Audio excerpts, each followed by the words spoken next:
عورت گھر میں بھی ہے، گھر میں ہے، اور وہاں صرف محرم آئیں گے، نامحرم نہیں آئیں گے۔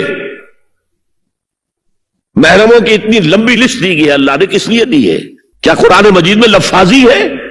ایک ایک لفظ گنجینہ معنی کا طلسم اس کو سمجھیو جو لفظ کے غالب میرے اشعار میں آوے۔ غالب نے تو تعلی کی ہے، اللہ کے کلام میں تو یہ بات صحیح ہے نا۔ گھر کے اندر نامحرم نہیں آئے گا۔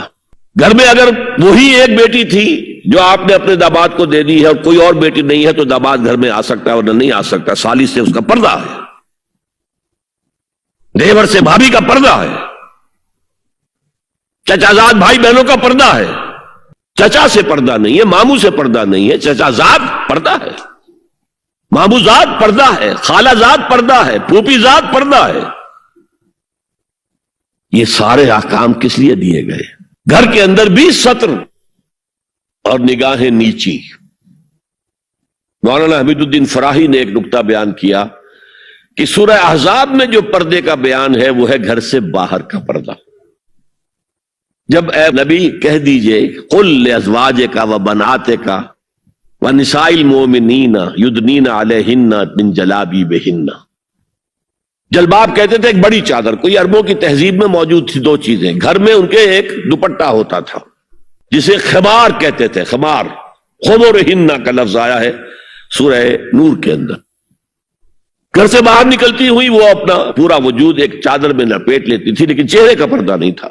اب فرمایا گیا اے نبی اپنی بیویوں سے اور اپنی بیٹیوں سے اور اہل ایمان کی بیویوں سے، اب بات آگے بڑھ رہی ہے، اہل ایمان کی بیویاں شامل ہو گئی، اس لیے کہ تو ساری بات ہی ازواج مطہرات سے جو ہو رہی ہے، اس لیے ہو رہی ہے کہ وہ اسوہ بنے مسلمان خواتین کے لیے۔ ان سے کہہ دیجئے وہ اپنی چادروں کے پلو لٹکا لیا کریں۔ یہ جو گھونگھٹ کا تصور بعد میں ہوا ہے، اور اس میں بھی کیسے کیسے احکام دیے گئے۔ لباس وہ پہنو جو ڈھیلا ہو، تنگ نہ ہو، ٹائٹ نہ ہو، تو جسم کے نشیب و فراز کو واضح کر رہے ہو، اتنا باریک نہ ہو کہ جسم جھلک رہا اس میں سے۔ اور اس پر اضافہ وَاضْرِبْنَا بِخُمُرِهِنَّ عَلَى جُيُوبِهِنَّ، اپنے گریبانوں کے اوپر اپنی روڑنیوں کے، یہ خمار آ گیا جو اوڑھنی ہوتی ہے، اس کے بکل مار لو، تاکہ نسوانی حسن کا ایک بڑا حصہ ہے یہ چھاتی جو ہے، اس کو اور ایک کور ایڈیشنل مل جائے۔ کرتا تو ہے ہی، لیکن وَاضْرِبْنَا بِخُمُرِهِنَّ، خمار کی جمع خمر۔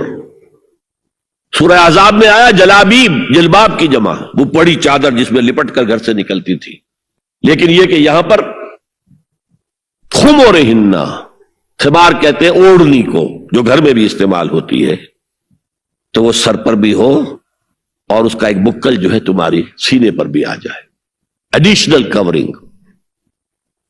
اس کے باوجود بھی نگاہیں نیچی رکھو۔